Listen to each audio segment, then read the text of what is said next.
Okay, we are live. I'm Misty Huffman, Journey of a Combat Veteran Spouse or Combat Vet Spouse, depending on which platform you follow me on. I finally, finally have Ryan Timmermans sitting still, kind of. He's in a car. You're in a car. You're still kind of moving. He never sits still. We've been trying to do this interview, and there was just a lot of noise. We realized there was a lot of wind up there when we were shooting some of these videos, and I went to edit them. So what I have done is created them, and I just took the audio out, and that way I have Ryan can tell us all about it. Um, Ryan, why don't you introduce yourself? My name is Ryan Timmermans, and I founded Veterans OffGrid in 2017. And it's been an amazing journey um, getting to where we are now. And I feel like we're finally starting to get some momentum and some really good things done. And speaking of wind, we had this emergency squall hit Taos, and I think 70% of the town was down at one time as far as the electric grid. Oh, And there's probably 100,000 trees that came down in the ski valleys. One ski valley is closed till further notice. Like it oh was my gosh. a disaster, and I didn't even actually know anything was happening. Like I was in the Earthship and totally buffeted from the wind, and Had we your own power. we came out, and there was, I think we lost 4 or 5 cisterns. We're like, where are the cisterns? And we Oh, found them later. They were like 1,000 yards down the hill. And we're like, what happened? But we have power and we're doing fine and we're warm, and then everybody else is relying on electric power to keep warm. And so everybody else is freezing, and it we felt guilty. We felt like, oh my gosh, everybody else is in pain, and all the veterans at Veterans Off Grid were doing well. yeah, that kind of was really funny because when I moved into this place out here, like everybody's got a boiler, and when you fire it up after it's been sitting, it gets kind of cranky to say the least. And the motor needed oiling, but it was a big fiasco, and there was a parts, a changing company that was looking for money, and I had to like, it was negative temps, and I'm like, well, we're gonna boil some water. And I had it up to 82 degrees in here, and I'm like, well, thank you, Ryan, for the survival skills. I'm not going to freeze to death in Alaska. I have I have a heat source, and I I will survive. Nice. So it did work out. So why don't you tell us a little bit about like your backstory, like what led up to you forming VOG? Okay. So I joined the Army in 2008 in the middle of 2 wars, and one of my old friends, Lance, came into the bar I was working at, and he told me, you can be a part-time Army guy. And I was like, what? Part-time Army guy? Tell me more. And there was all kinds of bonuses because we were in the middle of 2 wars, and nobody wanted to sign up. And so I was like, okay. Took my ASVAB, scored really high, and the recruiter's like, you could either be an MP or PSYOP. And I was like, neither. I want to be an Intel guy. And he's like, well, Intel's not an option. And I'm like, okay, see ya. He's like, wait, I'll sit back down, I'll make a phone call. And I got into Intel. And funny enough, once I came back to my unit in the reserves, I was in an MP battalion. And there was a PSYOP unit being started right in the same building. And since it was a brand new unit, I felt like I could be more useful there, and I jumped into the PSYOP unit. And then we deployed to Afghanistan in 2011 and 12, and I got back, and I struggled, and I didn't do well uh, mentally. I kind of circled the drain for a little while, and after kind of looking back at what happened, there was a guy who took my place on a mission. I had a back injury, and they were going to send me to Salerno to relieve someone, and they decided not to send me, and so someone else went in my place, a military police officer and a working dog, and they hit an IED, and everyone in that vehicle died. So I struggled with that guilt of knowing that was my place to die, and somebody else paid it forward and took, gave his life that I may live. But it didn't help me at the time like I was really struggling at the time. There were so many veterans coming back, and the capacity of the VA was limited. So I think it was an 8-month wait for me to get an appointment with a general practitioner, just to say that you're a human. Yes, you have problems, and hey, here's your referrals 3 months down the road. And I had friends who were on 20 medications. They were drooling on themselves. They couldn't go to college. They couldn't hold a job. They basically became wards of the state. And I knew I didn't want to go that route for myself. I had other friends who were on social media, and they were like, I miss Afghanistan, I miss Iraq. And I was like, what did we miss? What do we miss about those places? I mean, it's not the food, it's not the lodging, it's not the war and losing our friends and our limbs and our lives. Like, what is it? And there's definitely a draw to go back. It's the camaraderie, the sense of purpose and the mission, and the simplicity of life. Here in the United States, there's all kinds of decisions, there's all kinds of options, and you never know which one's the right one, and you just make the best. But everything's coming at you at the same time, and you really don't have a team. In Afghanistan, Iraq, in the military, you have that one job. You do that one job, and you're doing it 12 to 16 hours a day, and you're looking after the people to your left and your right. So it just seems simpler. And so I went back. I volunteered to go back to Afghanistan because that was the last place my mind was healthy. And it doesn't make sense, really, if you look at it. It's just like, why would you go back to a stressful wartime environment? And I wasn't doing well in the place that I was supposed to do well, which was back in the United States. So I was like, I need to get back to Afghanistan and try to figure out what was wrong with my brain. And while I was there, I saw a music video by Five Finger Death Punch. The song was Wrong Side of Heaven. I think it came out in 2013 or 14. I know it will. It was the first time I realized that I was not alone. Like, there was a lot of other veterans who were having the same problems I was. And I think in the video, it flashes statistics like 300,000 were homeless at that time, 42% more likely to get divorced. At the very end, the screen fades to black, and the words come up that by the time you get done watching this video, another veteran has decided to take his own life. And that's really where I had gotten. I didn't want to live anymore. I lost my will to live. So if I had lost my will to live, and there's other people that are doing the same, how do we help those who were in my shoes? And that's where I came up with the concept of Veterans OffGrid.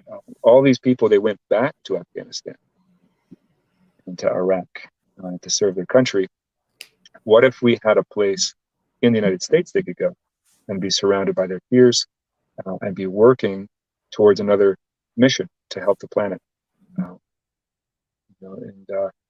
And so we create communities for veterans to thrive in, all off grid.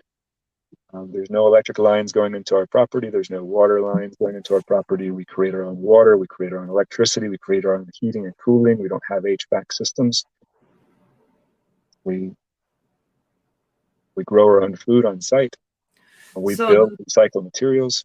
Which is going to lead me into my next questions for you, or just asking you to explain, because I had to learn from you what biotexture and permaculture was. So why don't we talk about that, and then we'll lead into the structures, and we'll go to the videos, and you can kind of explain exactly what we are talking about, because I was really confused. I'm like, how do you, but then I had my friends contacting you wanting to know about the Earthship Academy and stuff like that. So I think a lot of people don't know. And even up here in Alaska, like when I got up here, I was really surprised to research that people do Earthships. I mean, so it's a very feasible and reasonable way to live, and you can make some beautiful ones too. But why don't you explain what those two are, and then we'll go into the housing and you can explain how they're used there.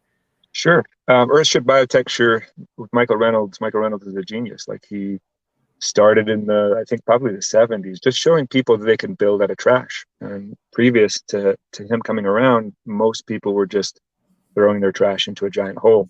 And then those holes would fill up and then dig another hole and repeat, repeat, repeat. And in the meantime, it gets farther and farther and farther away from the city because land prices go up. So you're using more fossil fuels to drive the trash to the big holes in the ground. And if you can use those materials to build with, why not? They're free. People are throwing them away. And he started with a beer can house, and he tied string around a six-pack of empty beer cans, and he laid it in cement, and he put another one. He used them as bricks, and the house was, I mean, it was cold, didn't have any thermal properties, but he just proved that you can build something out of trash. And then he created housing that worked better and better and better over the years. So right now, it's every modern amenity that a normal house has, Earthships have. They have refrigerators. They have run with their own power. They have cooktops. They have big screen TVs. Like whatever you want, you can have it. But you don't need to be connected to the grid. And so we create our own power through solar, and then we store it with batteries. We can also use the wind. We make our own food in the house. So we have plants growing in front of the home, which also has an added benefit of cleaning the air. It looks beautiful, and it produces oxygen for us. So it's always great to have living live plants in your house. We catch the water when it rains and snows. When it melts, it goes into the cistern, it's stored there, and then we filter it throughout the house. You shower with it, you wash the dishes with it, it goes down the drain, it then goes to your plants. The plants then use it, they clean the roots clean it, and then it goes to your toilet, and you flush with water that's been used twice already. And then it goes outside into the black cell, which you can have an orchard outside in the middle of a desert just because you're showering and you're flushing the toilet. And so an average house uses about 130 gallons per day of clean, precious, limited water. And an Earthship uses somewhere between 25 and 30 gallons a day because they're using it multiple times throughout the house. It heats and cools itself, which is probably the biggest and best use, I think, of the technology. Our ancestors knew it and how to build with it and how to make housing work better than they do now. But the concept is that we insulate really well, and then we have thermal mass on the inside of the house. So as the temperature and the orientation of the house collects that winter sun, it stores that heat in the walls, and then it gives that heat off during the nighttime into the house. So it stays around 70 degrees all year round. In the summer, the sun doesn't penetrate the windows. It gets blocked by the roof, the eave. And if you've ever been in a cave, it's like 60 degrees, 55 degrees. So it really works like a cave. It just keeps you cool and keeps you warm. But the interesting thing is that HVAC system uses about 60 to 70% of electricity in your house.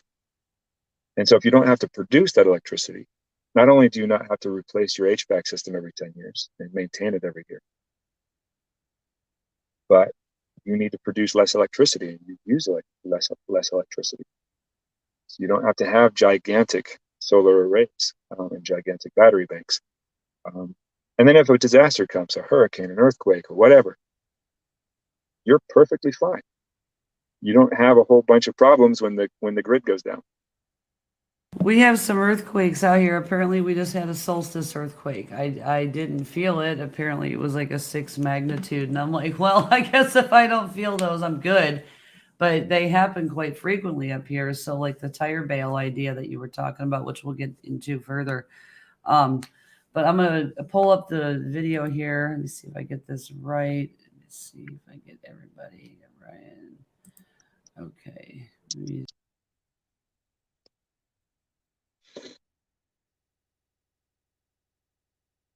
We have the Earthship video here. So why don't you kind of explain? Like, I have taken video of you doing a tours of multiple tours of people showing up. I get like a little bit of a notice when I'm out there. Hey, we're gonna do a tour, and I'm like, oh, okay.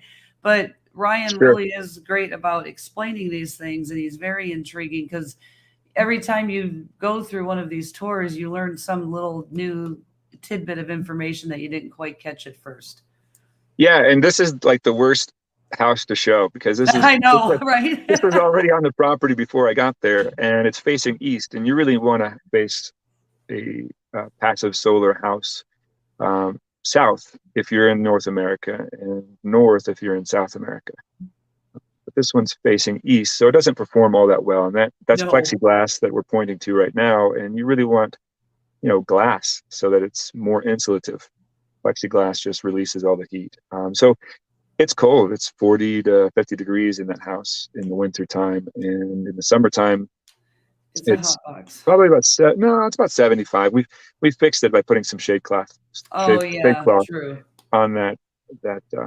Oh, there's Savannah. Yeah, I lost her this year. I was iffy about putting her in many Oh, videos because I didn't know how you were gonna oh, do. Why don't you I talk love it. about Savannah? I'm gonna. Why don't you tell everybody about Savannah? Because I do want to give her, because she was Sure. part of the She got team. she got me through 16 years and some pretty dark times when I got back from Afghanistan. So dogs and rescue animals can really help veterans when they're back to process some of those emotions. Just got a new puppy, by the way. Yay! I got a rescue from the Mesa. I can't wait to meet him. He's mischievous but really good at the same time, and he's a German Shepherd Burmese mountain dog, so he's going to be big. Oh, him and Mowgli will play well together. Yeah. They'll both grow into He-Men.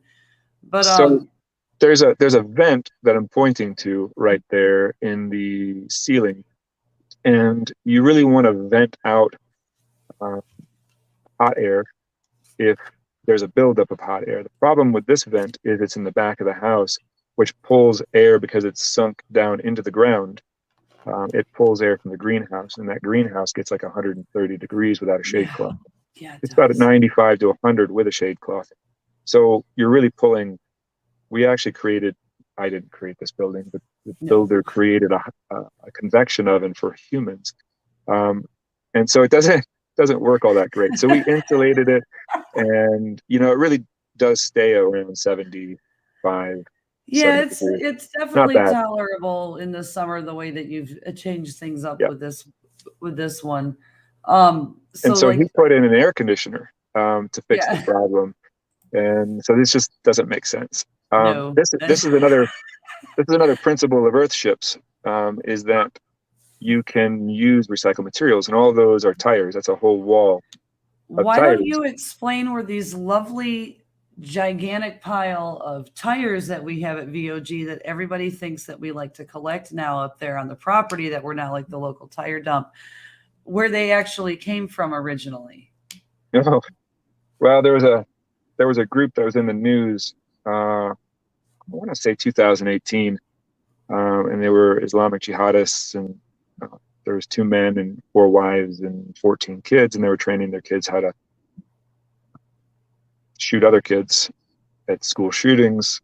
And so when the Taos sheriff went out there and rounded them all up, they found them living in tire buildings, but not the way Michael Reynolds does it, with a berm behind it and packed tires. They were just tires stacked on top of themselves, and with tarps and things like that. It wasn't a great way to be living. And not in the so desert. My friend called me and he's like, "Hey man, I own the land, but I own so much land I didn't know they were there. They were squatting. Do you need tires?" And I'm like, "Yeah, but I don't want to come an hour and a half away to pick them up." Yeah. So I was like, "Don't worry about that." And he had like 8 dudes and 3 trailers, and he brought a whole bunch of tires out. And I'm like, "Okay, that's enough. I don't need any more tires." But so thank you. He said, "You sure?" I'm like, "Yeah, no more tires." So that's 'Cause kind of what we're looking at right now is what you've done with those tires, because this is the second Earthship. This is the one that you guys are working on currently that took all summer and part of the fall to get the permit approved for. yeah, that was a rough learning experience and learning curve working with government on getting permits Yeah. and proper drawings of experimental building. So we'll just do a little bit of a tour here of Eric's futures. I think this is with the Lore Foundation when they come out with us, and but you can kind of see, oh, there's Michael. Hi, Michael. We miss you. Michael's awesome. He's a traveling soul. But explain what you do with the tires. Yeah, so we Because pack them full of dirt, 90% compact, and on some of the bigger tires, you could fit about 3 wheelbarrows full of dirt in each tire. And people don't believe me when I roll 3 wheelbarrows up and say, look, this is all going to disappear in this one tire. And they're like, no way. And oh yes, it does. It does. Because that's where the thermal mass goes and the stability of the building goes. And then each tire is set back about 1.5 inches to 2 inches from the tire row below it. And they all have to be level. And the reason we do that is to keep the berm at bay on the back. And that's just the big mound of dirt on the other side of the building. You can see that there. And it also makes it perform better in earthquakes because your walls are literally slanting away from the interior of the building with a slight slant. And then we build out the wall so that it looks straight. I always loved this picture because it's got that nice New Mexico sunset in the background and it's highlighting everything, and you can see the hoop house. It's gorgeous out there. It is. It's sure. You just do not understand New Mexico sunsets. I mean, I was blessed to live like in New Texaco and El Paso there because we're kind of Mexico and New Mexico and not really any of Texas. But the sunsets were just flipping amazing. I have so many pictures in my camera roll of just the sunsets, and it's ridiculous. Yeah, we have like 4 or 5 a night. But when I'm from the East Coast, and so when it's like I'm going to New Mexico, and I'm like, man, there's just a bunch of dirt there. Like, and it's terrible. I would imagine. It's kind of fallen in love. I mean, it's so beautiful, and that's part of the healing nature of Veterans Off-Grid is that we help veterans and people who are volunteering there be closer to nature. We have got the Milky Way right above our heads. We've got beautiful sunsets and sunrises. Oh, that Milky Way! Oh my God, that's what sold me when I was out there talking to Armando on my first visit, and then he had taken off, and I was sitting there with Brandon, and I was looking around, and I realized that there was this gap. I'm like, why is there a gap of black? I should be able to see stars. I'm out here. And then I realized as I'm looking at the bottom of I'm watching a dipper move, and I'm like, this is the whole damn solar system up here. I have a natural planetarium up here because it's in a depression. It is perfect. You can see everything, and you have the beautiful Milky Way cloud that goes right over the property. I mean, it is absolutely amazing out there. The energy and the beauty, it's just a spectacular piece of property that you were able to find out there. This is Piper's hut. This is probably some of it is before the remodeling. Yeah, right now Josh is living in it, and he just helps us redo that roof. Yes, awesome. It was time for an upgrade. Yeah, you can see. So Home Depot generously donated some shingles, and we started to put the shingles on. And man, whole houses like got destroyed in this windstorm, and our new shingles didn't move at all. It was great. That makes me, and it feels good being an amateur builder that something you built holds up to 80 to 100 mile per hour winds. Well, even in that hyper Adobe, when we would have the really high windstorms that would come through, I barely heard it because that wind just would go right around the structure.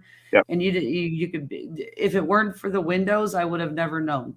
Yep. It was actually the windows that let me know that there was something going on outside. That everything taking off and flying by the door like Kansas. So I'm going to go ahead, and this is a yurt, I believe. And it's performing so much better than it did last year, because of the insulation we added to the roof on the inside, and we added the rocks to the outside. That doesn't really help except with repelling mice in the countryside. Like, that's a constant snakes. battle with rodents. And then we added about 6 inches of adobe to the inside, and that will, in the summer, remain cool, and then it will bleed off its coolness into the structure. And in the winter, it will store the heat made by the fireplace, or the wood burning stove. You can see the insulation right there that we added. And those wooden slats on the behind my hand there, those are all covered now. It's just one big thick slab of adobe, and it's yeah. When really I was well. in there, when I had come up to get my stuff before I went to San Antonio, I went in there with Piper, and oh my gosh, it felt so different in the air. Honestly, it felt great. Oh, it definitely helps to have a woman's touch in there. And yeah, it does. It does. Decorated amazing, and she's like, I'm leaving for the winter, but anybody that lives here, make sure they don't destroy it, because she worked so hard on it, and it was really great. And here they are actually working on the walls. I pulled some stuff off the page, and there's the rock. So all this, as everybody can see, it just takes some work. You just need a team of people. And we are fortunate enough to be in a community up there in Carson of just wonderful folks that volunteer and help one another out. And it's really amazing. And I kind of see this behavior in Alaska, and I love it. Mm-hmm. So yeah, this is Kenny. He's like he's our builder. He's a Marine. He's our in-demand genius that we can never get our hands on. Okay, so now we're going to go into the hyper adobe where I got to stay, which is like the selenite. I mean, right now I am missing that floor. I need that floor. It's like if I could have anything right now, it would be that selenite floor. So speaking of Kenny, he's coming out July 4th to the 16th to help with the Wallapini, which is an underground greenhouse. So that's going to be exciting. So if people can make it, they can come out and have a free workshop on how to build an underground greenhouse that stays warm and cold all winter and summer long. Yes, depending on what you're looking for. Yep, you can grow vegetables in the winter, and you can. And it gets negative. It gets down to negative 30 sometimes in Taos. So having something like that is super important. And you're also growing things out there on the property that you didn't even know that you could grow, like your onion experiment that you covered in grease and tried to fry in the desert sun. That still survived. Pull out those stories. So, and Vince and Eric, they did an amazing job in the hoop house. It's a 14-foot tall hoop house. They had 12-foot tomato plants growing and cucumbers, and this is in the middle of a desert. And it's an 1,800 square foot hoop house that we then captured the water off of. And so we were able to water about 65% of the time with just rain that we stored. And then we had to haul water the rest of the time, but with a tapping of a well, that will help. And the adding of more structures. The more structures we have, the more roofs we have, the more water we can collect. But this is that's our latest build. That's the Hyper Adobe. And we try different things each time. The first build we did an earth bag build, and that was cool. And that cost about $3,500 for 120 square foot space. And it's probably our best performing building. Eric is super impressed. I got that one coming up next, so we'll definitely. It was 0 degrees outside, and it was 63 inside with no heat. That's beautiful. That's absolutely beautiful. So this is a kind of a special structure, and it's near and dear to my heart. Why don't you explain what's in the floor? Sure. That's my favorite part of this place. We experimented on the materials that we added. We put selenite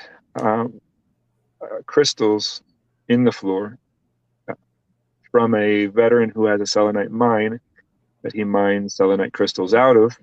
And when he's cutting them, he gathers the dust and he gives them to us. And so we mix that in with the walls. And when I came to New Mexico, I was the one making fun of hippies with And their look at you healing now. crystals. Look And at you look, now now. I've got long hair and putting them in the floors and the walls. But it just seems to add a healing element to the building.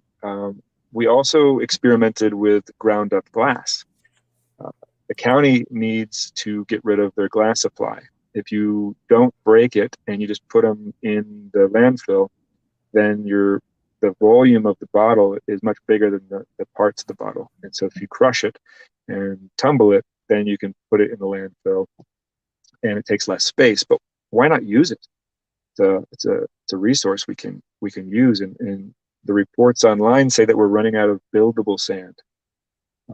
Not the sand in Saudi Arabia that's windswept or water rounded, but stuff that has jagged edges to it. And what does glass have? It has jagged edges to it. So we experimented. The outside of that building, that white, is plaster. The inside, the adobe, it's all mixed with glass. And so we were able to put, I'd say probably 2,500 bottles worth of broken glass in that structure. It's 120 square feet. So if you can imagine a larger house, how much glass we could recycle. And I'm just showing them the sparkles there because the glass actually is starting to show as the building weathers a little bit, which is kind of exciting.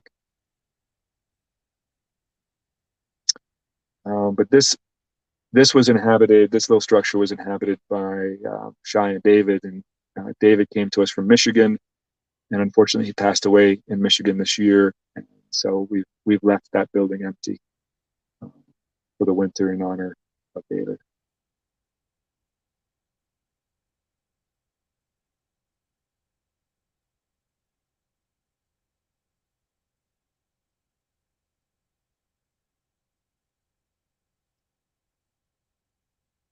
I've lost your audio.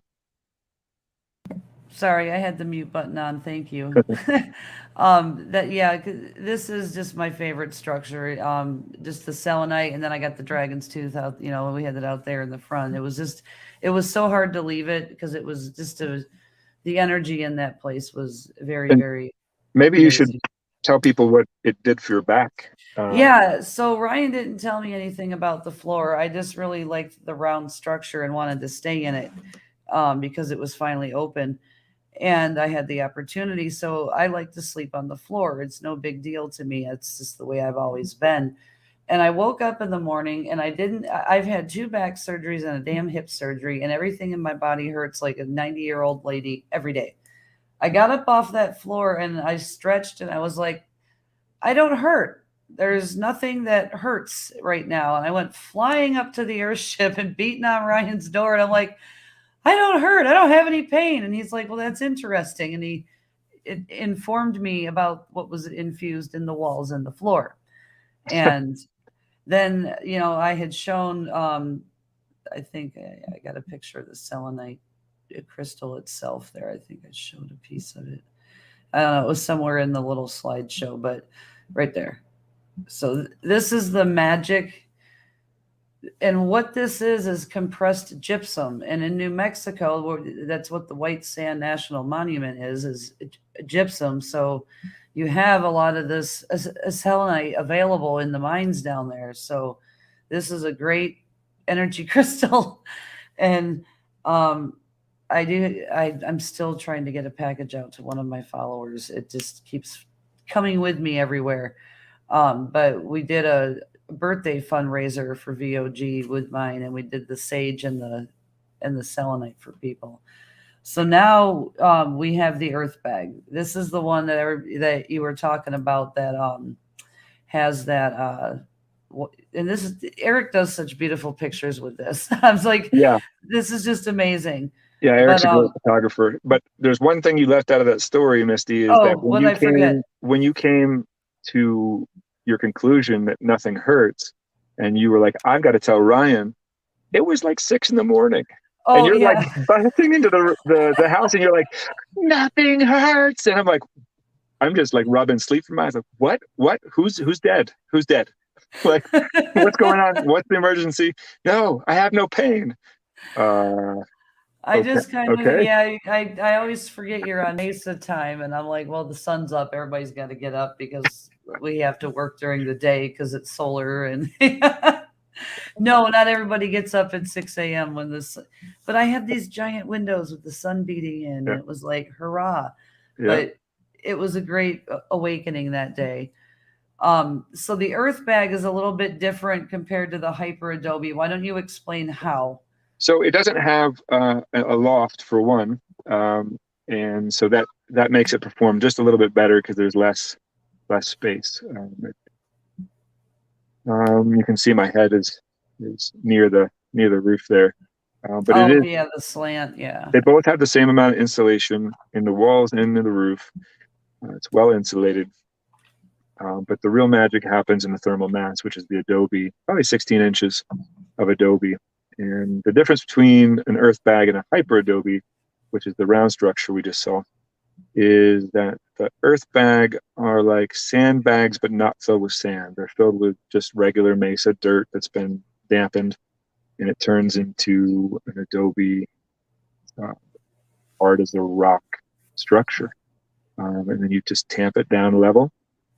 And it's pretty easy to lay in, and each layer is laid in with barbed wire, 4-point barbed wire in between layers to keep it structurally together while you're building. And then you And the also have hyper that adobe, brick. hyper adobe is different because it uses the same type of material that you would buy limes and lemons in. It's like a stretchy mesh bag. It's way cheaper than earth bags. Earth bags are like That's a rice bag. is that what I was helping you with when I came out there when we went out there and got hit by one of those lovely wind devil things, that long orange that had come Yeah, in the roll? Is that what we were using that it day? comes in different colors, but it's like $35 for 2,000 feet, and you can moisten the dirt uh, the night before, uh, and so that it's a perfect consistency when you're laying it in. And then there was a guy on the Mesa who developed, his name's John Paul. He developed a little machine that makes it faster. We were doing about 4 or 5 layers a day. And the layers are about 2 to 3 inches thick. And this machine allows us to do about 4 or 5 an hour, as opposed to 4 or 5 a day. And so it really sped things up. And so really, really appreciative of his ingenuity. He's with an organization, the Green Mesa Project, which basically Okay. has a vision of helping restore the desert with trees and natural grasses that were removed by the sheep when they had 1.5 million sheep come to the area during World War II. Oh my Lord. And then the Dust Bowl happened, and they brought in sage to kind of hold the soil down. So we also have this beautiful teepee.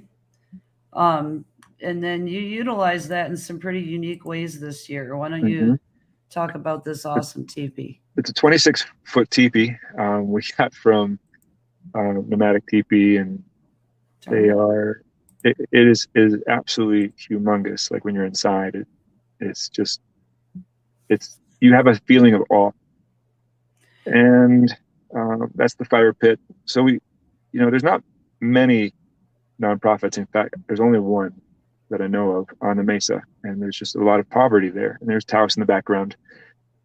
Oh yeah, that did turn out really good. Mm-hmm. And there's 263 nonprofits in Taos. And so to encourage mental health practices, we created some men's groups and some women's groups to just meet together and share space and help each other. And the teepee was an integral part of that. We also had really awesome jam sessions with djembes and different kinds of percussion instruments, and We sitting had around the some fire. good times this summer, Yep. And then at a lot of these gatherings. I think Maria really made it homey. We bought some rugs and put the rugs down, and Oh, had a futon donated, and a couple that's other things, and really made it homey in there.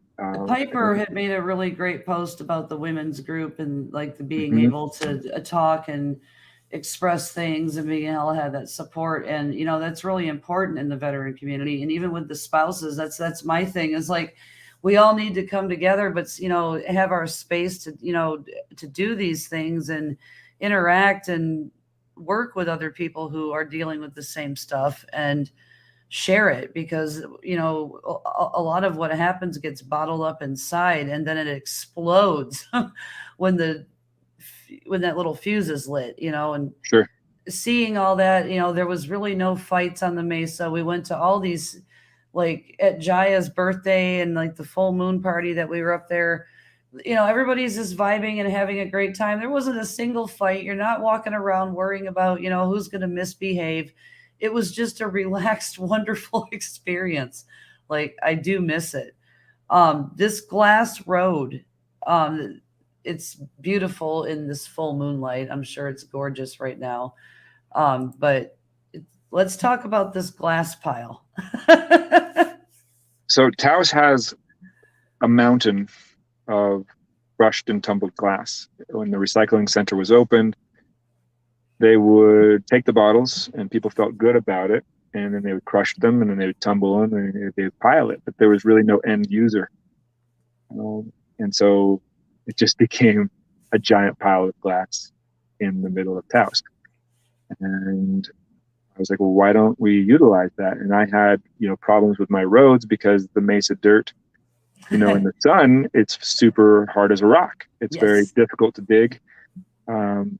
And it's great for vehicles. It's almost like driving on pavement if you have a smooth section.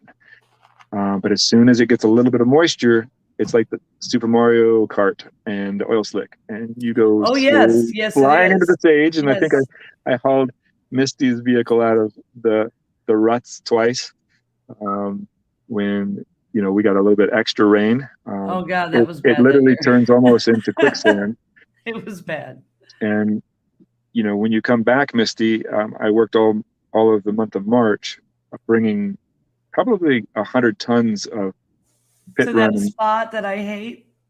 No, the whole road, but pit run and base course. And it's held up extremely well.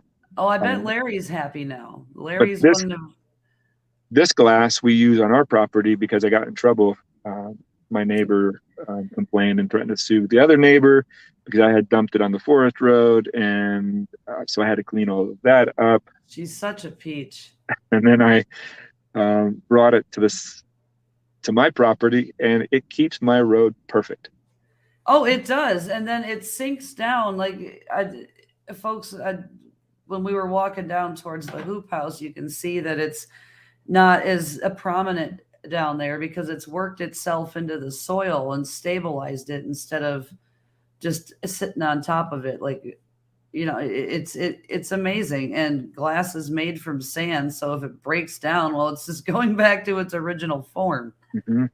It's beautiful. And then when you're walking through here in the moonlight, you can see everything on the mesa, everything. Like you can walk around, you don't need a flashlight, you can just go.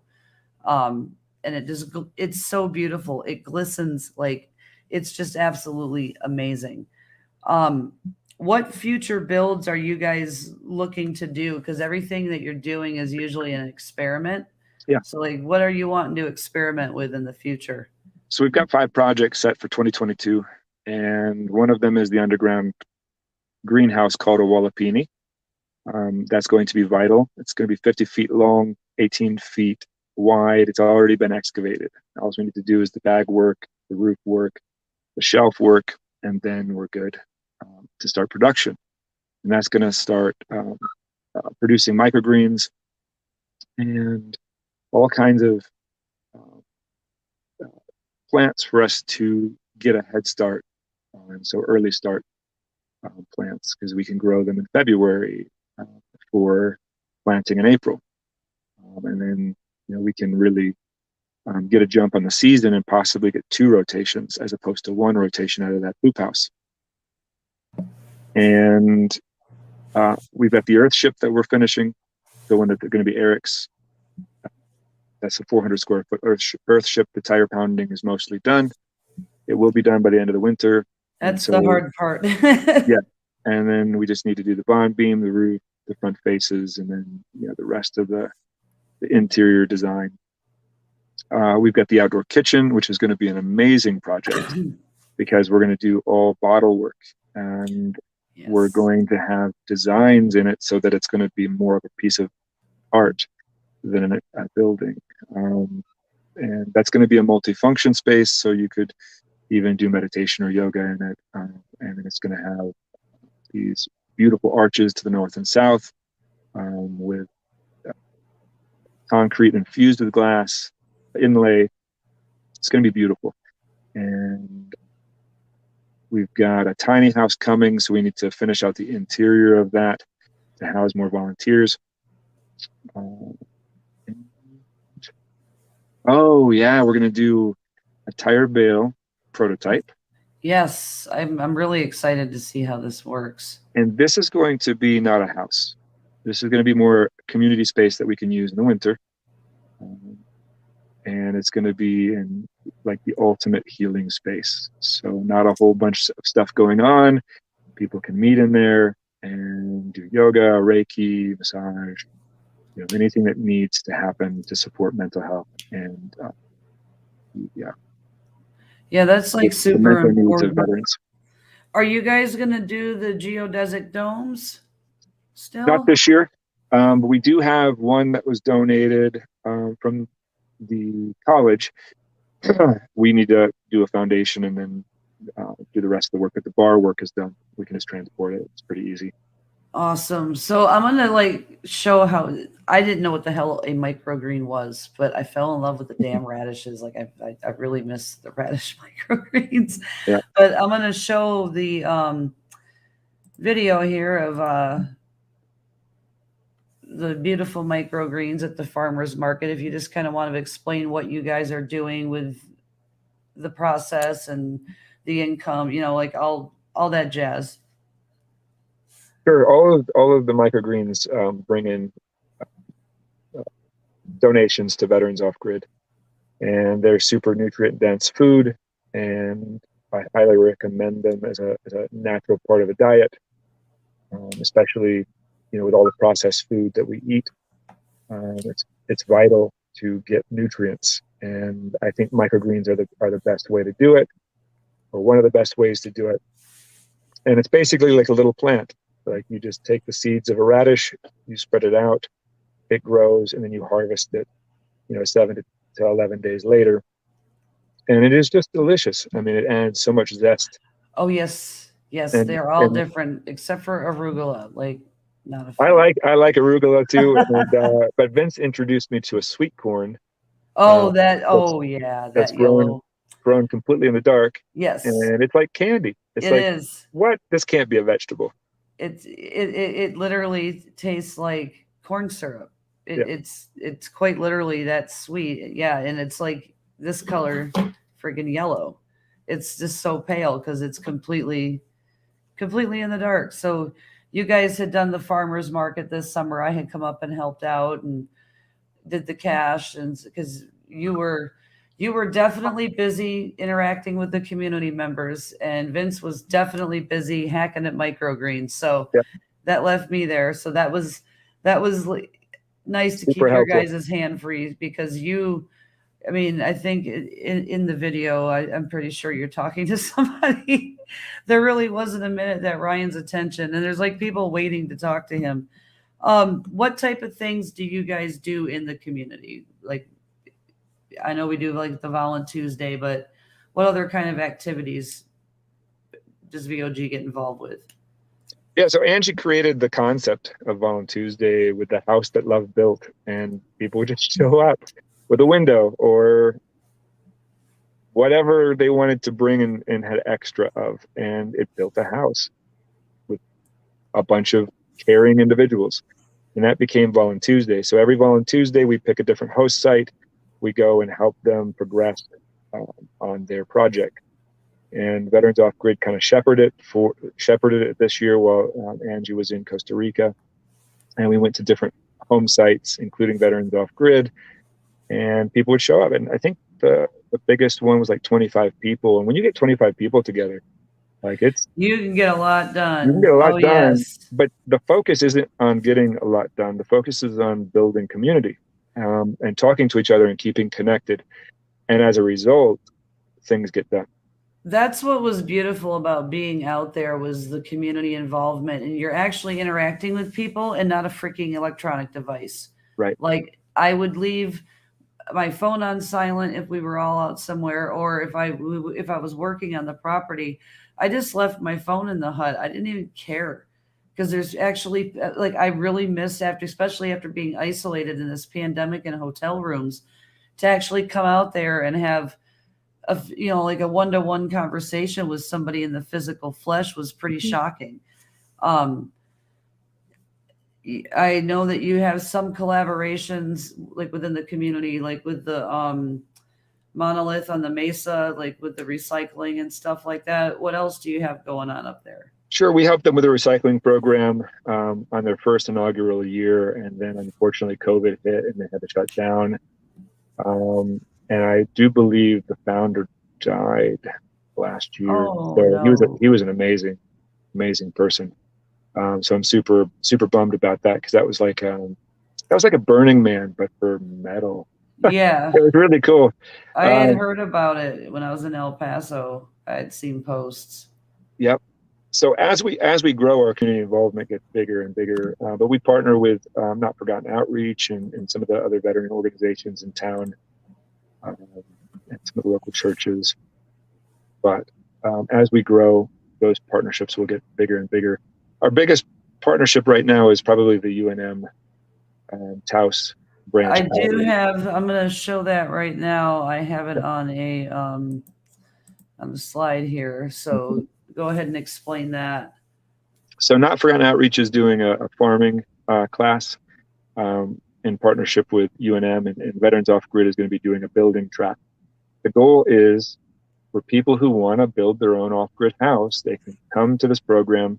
It's a year long, and we're also working on a shortened version, which is maybe 3 months during the summer, where you can learn about what's out there: geodesic domes, hyper adobe, super adobes, shipping container houses, hempcrete, aircrete, earthships. I mean, there's so many different types of sustainable homes. How do you choose the right one for you? And so we explore that concept. And then once you choose the one that fits you best for where you're going to be building, with the environmental concerns and all the things that you have to consider. I'll give you an example. Long Beach, you can get a shipping container for $900. Taos, $6,000, $7,000 a piece. For Taos, you have to ship it all the way from the coast. It's not a great sustainable option because it's, your cost is high. But for Long Beach, California, that's great, and so depending on where you are and what your philosophies are, we kind of help you, guide you in that discovery process. And then once you decide which one you're going to build, now we design it in a 3D platform like AutoCAD. And you're literally under a registered architect that's like, hey, this is great, and here's how you do this. And once you get done, you can 3D print a model of your home. And how cool would it be to put that on the mantle of the house that you built and be like, this is where it all began. And then we help you navigate the county, because they're a freaking nightmare. I'll just go ahead and say that right now. I'll tell you that Taos County. Taos County has actually made a lot of progress. Thank God. And I think God. they're really embracing some of the things that we're doing now, and it's amazing. It's amazing to feel not opposed. It's amazing to feel like we're working towards a common problem, which is low-income housing shortages. Well, look at all the work that went on behind the scenes to get that push going. I mean, even I, being on the road traveling and attending the meetings and hearing what, everybody's had to, we're all just kind of trying to scramble and do a part and use voices collectively. And it sounds like it has worked. I don't think it's completely Veterans Off Grid, but I think No, no, no. I just mean like as a group in the community, like we yeah, as the I think we were residents. kind of like the initial spark that started getting people like, hey, what are we doing? And how do we serve people that are being priced out of house? Generationally, they grew up here. How they can't even Yeah. afford to live here anymore. So a lot of those questions were starting to be addressed, and so I really feel supported by the county now, where before I felt resisted. And so feeling supported has completely changed the feeling that I have. Oh yeah, because you were very, very frustrated. Ryan, there is a question from Kelly Taylor. Have you ever heard of the Shelter Institute in Maine? Not yet. So I wanted to finish this college thing real quick. That's the first Okay. semester. So once we figure out, how to work with the county where you're going to be building, get a game plan on what's first, second, third, fourth, all the way down, then we teach you the electrical, the plumbing, and the carpentry for building that particular house. Now, we're not making you an electrician, we're not making you a plumber or a carpenter, because it's just impossible to do in that short Yeah. period of time. However, like, you have experts that you can be like, how many solar panels do I need? How many batteries do I need? How do I filter the water? How do I build the water system? And we take your house that you designed and help you figure that stuff out, and then teach you how to do it. So now you're not going to be able to do piping for an 80-story skyscraper, but Yeah, no. that's not what you're taking the class for. If you're doing that, go be a plumber. Uh, and the whole goal is to teach a student, and equip them with the knowledge that they can then go out from the schoolhouse, buy a piece of land, and then build their house. That's the American dream. That's Yeah. what we all wanted to do. When we went to this country, like, it was that's home ownership and building your house. I mean, it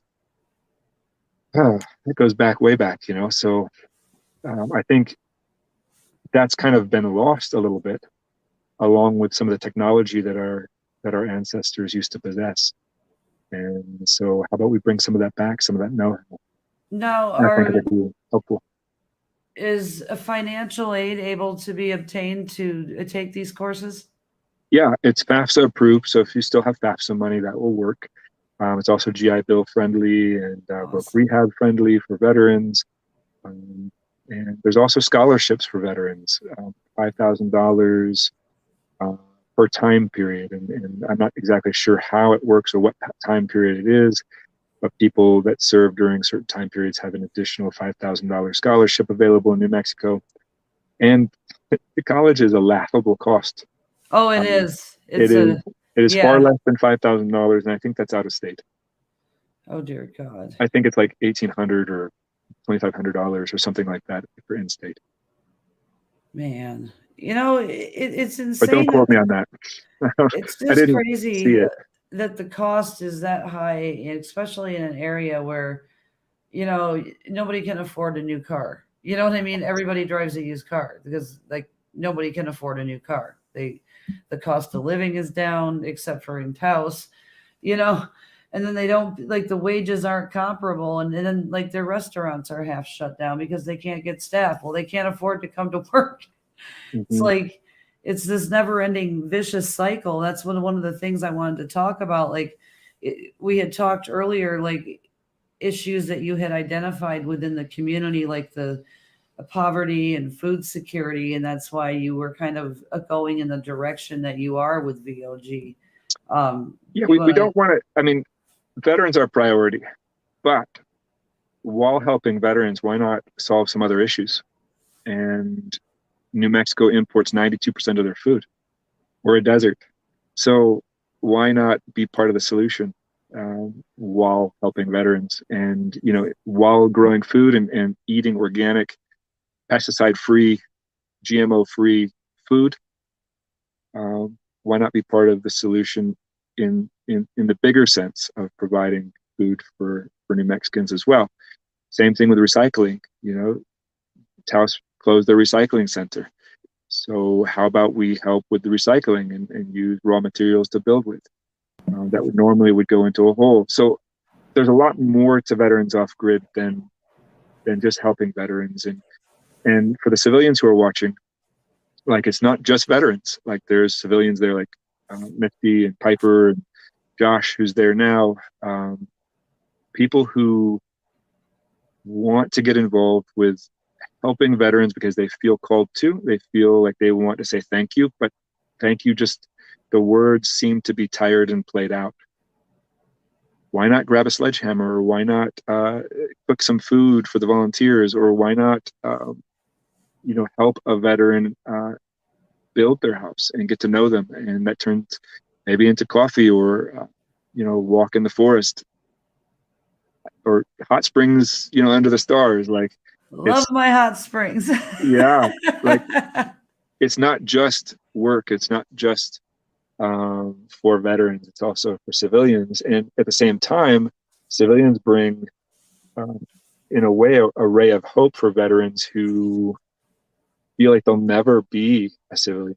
But if they can meet cool, amazing people that are not talking about their Kardashians, then I feel like it becomes the emotional support that veterans can be like, oh, I can be a civilian because these people are cool.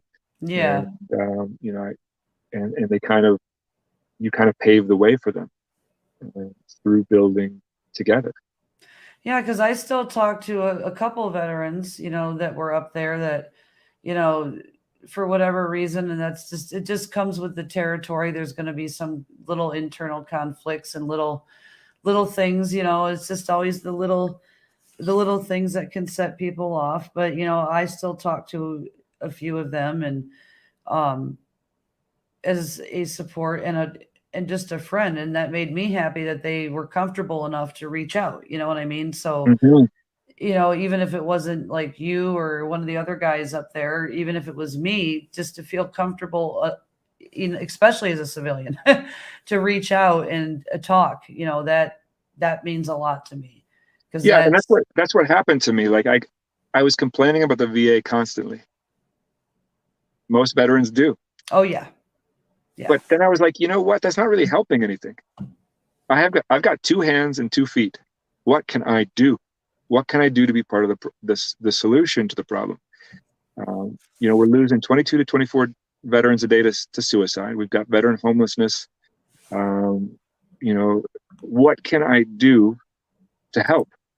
And, a lot of people come up to me, or it's almost like obligatory now, where if you meet a veteran, it's always like, oh, thank you for your service. Yeah. Oh, and God. Then what do you say? You're welcome. Phrase. I don't know. Like, it makes me feel a little weird because I feel like the guy who died in my place should be thanked. Yeah. I don't feel like I did anything. But what can we do as people, not just saying thank you? And I know where the heart is. They want to do something. They want to convey their sentiments of, support. But if you really feel like you want to get involved, what can you do to help be part of the problem? I mean, be part of the solution. Don't be part of the problem. Don't be part of the problem. And I think that's civilian interaction and is vital to Veterans Off Grid. Yeah, we do have a lot of different volunteers up there, and there was quite a few that would just wanted, like, they would bring us food, and they just wanted to come check things out and watch what we were doing because they were curious.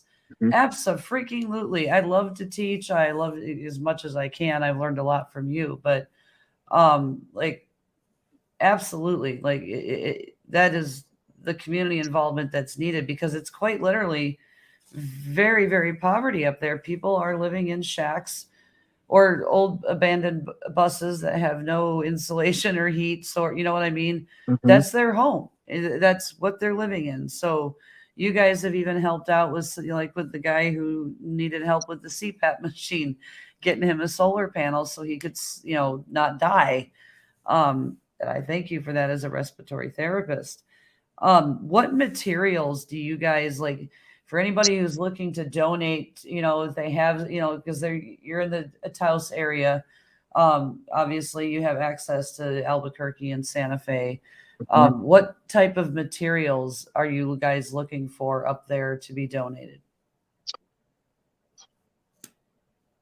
Well, that's a tough question because the shipping costs on building materials are quite high. Well, I just mean like for local areas, like within like the regional, that would be like a tangible enough and reasonable enough to. We always need earth bags. We always need hyper adobe, and those are fairly cheap and easy to order and send. It's just really that's a really difficult question. Well, like housing material, like building materials, old windows and stuff like that, doors. We can use windows and doors, but then you run, like most people who have windows and doors, the reason they have extras is because they're compromised, Okay. So, but yeah, we need windows and doors, we need roofing, we need insulation, all of those things, but most people don't generally have that sitting around. We do need like colored bottles. Blue is amazing. So any kind of blue or yellow, green. This coming from the guy who told me we had enough bottles as I was walking them to the pile. Well, we're going to have two projects that need them this year. So yes, I remember. We're going to burn through all of our bottles and we'll probably need some more. Just no brown. Well, you actually have a beautiful way of taking like a donation and turning it into like a 10-time dollar amount. Why don't you explain that on how you, and honestly, it's fascinating because there's a girl on TikTok that I just caught. She literally traded I think a bobby pin and worked her way up with all these different trades. And she has a house. Mm-hmm. And it's kind of like the same way that you work with when you get donations. Why don't you explain what happens? Well, like if somebody gave me $50, I would put that in my gas tank of my truck. I'd call Home Depot and work with their management, things that they need to get rid of. Broken bags of cement that they were sending to the trash heap. Like I'll go and pick them up, pallets, and they'll palletize them for me. And so we'll take all of our cement and we'll get it donated, and that cement would have cost me a couple $1,000. Yeah. And that $50 with the dump trailer that I bought drives me down there, drives me back, and I come back with all the cement. So little donations actually make a big difference because I don't pay myself, and most of us are volunteer labor. So it just stretches way farther than, traditional nonprofit or government entity. They have all kinds of costs, overhead costs. And we have very little. That's very true. That's very true until something drains all of the electricity and we don't have any. Don't even know if we ever figured out what was draining all of that. That's all fixed. Okay, good. Because that was like, oh no. Yeah. I just like my fan at night. Yeah. What are different ways that people can volunteer out there at VOG? Because I know we have some of the stuff on the Facebook page, like with the volunteering. What are different ways? Because I know some people are like, well, I can't lift and do heavy stuff. Sure. Do you have something else for me to do if I come out? Yeah, because we have a lot of gardening now in the hoop house. So if people like to garden, we also need food for volunteers. So if people like to cook, if people want to learn how to build, we've got plenty of building projects going on. If people want to, learn how to cut the bottles and assemble the bottle bricks, that's fun. And I mean, there's all kinds of things. Like if someone's a webmaster, if someone's we definitely an need expert at social media management, like all kinds of things that whatever you do, maybe you're a lawyer, maybe all of these graphic designer, we can use all of those skills. for the back end. I'm trying to find the video that I created. It's like not playing. I made a like a compilation of like all the community projects that um here we go. So like this here was a pretty why don't you talk about this news story? You were in the paper over this locals helps Afghans. It was a beautifully well written story. Yeah, she's a great writer, for sure. And when Afghanistan fell, I watched it city by city, but Kabul had never fallen, and my interpreters were in Kabul. So I wasn't really worried. If it returned to the way it was, then Kabul would be its own country, really, and Afghanistan would govern itself. And so my interpreters wouldn't really be in danger. But that's not what happened. I remember waking up 2 minutes after the news broke. And I don't know what woke me up, but I turned on my phone, and there it was, like the story that Kabul had fallen. And Actually, I was shock. out. Yeah, because I was out there that day because you had come outside, and that's the first thing you showed me. Yeah, and I was in shock for about 2 weeks because now all of the friends that I had, they're all in danger, and so, I tried to connect them with different government agencies here, and I had very limited effect. And it was very frustrating watching operations like Pineapple Express and Operation Dunkirk, filled with special forces guys who were dedicating their time and their effort and their money to charter private planes to go rescue Afghans in like this Jason Bourne type amazing rescue operation. They just And our brought government 39 more back last week. But they've had resistance from the government. The government grounded their planes, and it was very frustrating. That operation is still ongoing. Yes. I'm hoping that I have one translator still in Afghanistan, but all of the rest have gotten out in various. Some are in Germany, some are in Turkey. That's awesome news to hear. So here's the hard tiger pounding. So like as people can see, this is definitely a team effort. We have 1 million freaking buckets. We can always use 1 million more because they break and all the things happen, but we literally haul this dirt around and we just keep dumping. It's just like this assembly line of dirt and people and tires and sledgehammers and cardboard.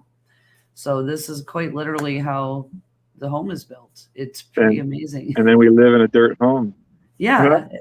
And if you look at the Earthship Academy and some of their homes, I didn't get a chance to pull them up, but they're pretty like awesome. You know what I mean? It's like they're not lacking for anything. But we have like great volunteers. Like, okay, this is what it was hung up on, but like I said, it's just the sunsets here, and I just love that glass road. But so you also did the military working dog funeral thing in the hoop house. Why don't you talk, because that's another Sure. community relationship that you guys have established. Mitra, she was Air Force, and she created an organization called Camp Two Dogs. It's not really official, but that's the name of it. And like, it's not a nonprofit or whatever, but she rescues military working dogs. And Puma loved my Earthship. In fact, he wanted to live there. Every time he would come, he'd go into the Earthship and he'd be like, "No, I'm not leaving." And he'd just lay down. And it's cool because he's a military working dog. And the guy who, gave his life for me was also an MP with a military working dog. And so I have a connection or a soft spot in my heart for military working dogs. So when Mitra had to put Puma down because everything was failing on him. Yeah. Despite her best efforts, we opened up the greenhouse and, had a military style funeral for him with even the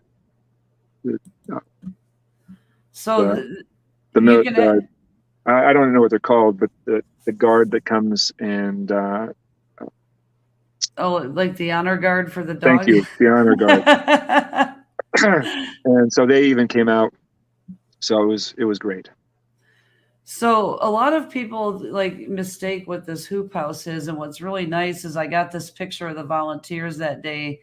Um, I think you had to go to the airport, but like we're all moving rocks, but you can actually see the sides of the hoop house are down. So it lets all that heat out. Is that what it's for? Is that correct? Yeah, not just the heat, but it just provides ventilation. Ventilation So the and hot, the plants don't get too hot. okay. Because I always thought that that was kind of neat to be able to bring that down because some greenhouses, man, are just absolutely stinking miserable. Um, and then this was, I thought I got them all in order with the dog, but okay. The cleaner So, patches. there's all this sorts of spontaneous, you had talked about the wind squall. I was on my way up there to get my stuff and it was a downpour and I drove into a rock slide. So even, we are very well protected up there on the mesa. You can have anything from rocks to wind, earth, wind, and fire, I guess, to block your path up there. Because explain why that is such a great area for veterans, why it's so comfortable up there, because it's really special. Um, I know what you're getting at, but I think it's comfortable because it's not comfortable. Um, Yeah. and what I mean by that is it reminded me of Afghanistan when I drove into Taos. You have mountains ringing a desert, and it's just absolutely stark and beautiful. And I came up in September, so I had tarantulas wandering across the road and wild Oh, flowers nice. of every color, giant sunflowers, and then there was a rainbow, lots of rainbows in Taos, and I was just like, "What is this place?" Um, and in the winters it can get down to -30. In the summers it can get it to 100. But that kind of environment, I think veterans thrive in because it's at least the combat arms veterans, because it's a challenge. It's environmentally challenging to be there.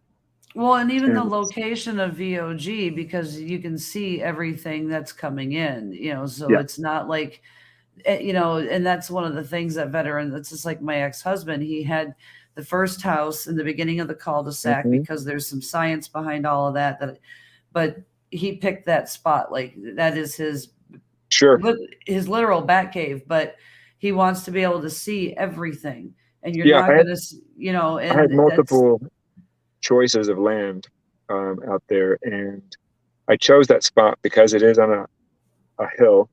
It has a vantage point, um, and we're at the end of the road, and we can see people probably 10 minutes before they get to us, by vehicle. And it feels what's not only beautiful, but it feels secure. it And then if does. you're around other veterans, then you're like, oh, these guys are watching. I'm watching. These guys are watching. Maybe I can watch a little less. And it starts to Yeah. calm the PTS down a little bit.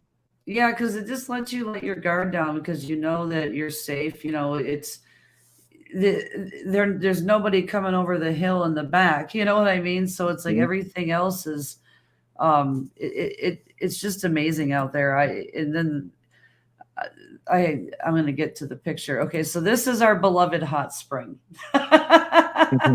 It's a secret spot, and we're not telling anybody where it's at because it almost got ruined this year.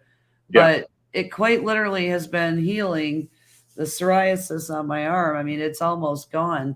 I went up to the Chena hot springs when I got here and soaked in that. But this is on the Rio Grande, so this is a nice little benefit that you guys get to go do. And it's like like a 15-minute walk down to the bottom of the gorge. It's like a 600-foot Mhm. canyon on the Rio Grande with this beautiful hot spring that's just perfect. In the Um, summer, Misty, when you come back, we'll float the river because I know how to do it now, and oh, awesome. it's like a 4-hour float. Ooh, It's great and yeah, because the super Rio, refreshing. man, I've actually followed, I think, the Rio all the way up from Laredo, until I think it begins. So it's like I have this love of the Rio, but it's so different up there than it is in El Paso and in other areas in Texas. So this is just always like one of my favorite areas to go visit, even in the dark when I can't find it through the brush.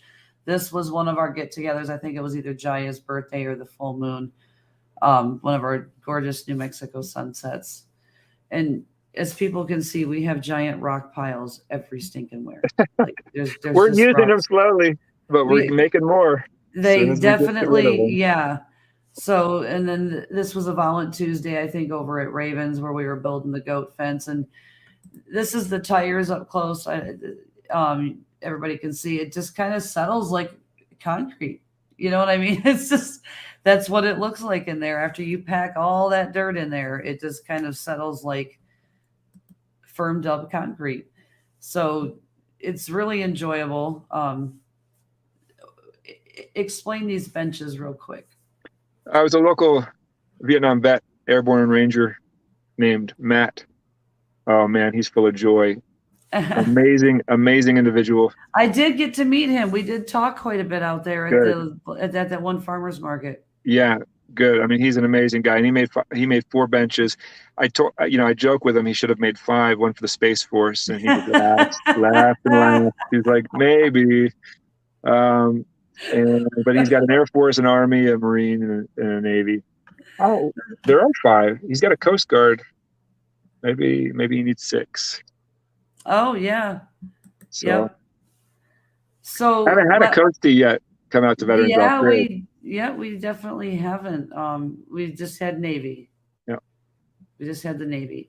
Now you guys have an event at Lambert's in Taos in April. Why don't you go ahead and explain what you're? Yep, it's going to be April 30th.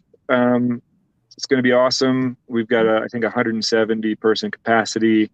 It's going to Lambert's food. They have one of the best chefs. Yes, they do. In the nation, and Chef James is amazing. Yeah. And so it's going to be, the food is going to be delicious, and I think there's going to be live music and slideshows and speakers, and veterans are going to be can be sponsored to go as well, and kind of bless them. So we're hoping to have some people from the Pueblo, some veterans from the Pueblo come out. Awesome. Yeah. So it's going to be a good night. It's going to be fun. What are the costs for the tickets, and how do people get them if they want to attend? I think it's $100, and they just need to call Lambert's. Okay. And request then is it just like a food event, or what? Is what all it's kind both. of? Okay. So it is a food event, but it's also like get together, amazing like-minded people who want to support veterans causes, and there's going to be a live band, and it's going to be a fun event. Awesome. I'm going to be making a special trip because I'm not going to miss this, because actually this was one of my suggestions. Like, we need to do like an event at Lambert's because the food was freaking phenomenal. Sure. And just a little bit about the owner. Nat served in Afghanistan. He wasn't in the military. He was part of the human terrain teams, the HTTs, which is very similar to what I did in the military as well. And so we get along splendidly, and he's been one of our biggest supporters. Yeah, we had a great conversation when we were up there. Yes, Lambert's has been really awesome, and Larry, he has been like a godsend for a lot of things for us this year too, and helped to kind of open some doors for things. So if people want to donate to any, is your GoFundMe still up? Is the PayPal? Just go to veteransoffgrid.org. I have it on the banner at the bottom of the screen. Is that how people? It's probably easiest to go to the GoFundMe on the website. So veteransoffgrid.org, and then jump on the GoFundMe, because they don't have any fees unless you decide to pay them, which is up to you. But they don't charge us anything. And then the Facebook fundraisers are always free as far as the donations, fees go as well. Most other platforms charge 5%, 6%, 7%. It's ridiculous, especially to take that away from a nonprofit. So is there anything that I didn't cover that you want to talk about the organization? Shout out. Oh, we didn't talk about Eustace. Eustace. Let's wrap up with Eustace. Sure. So I got to see him recently. He's from the show Mountain Men. I was one of his first campers. Um, I think there was 24 of us when he had 10 acres and 2 teepees.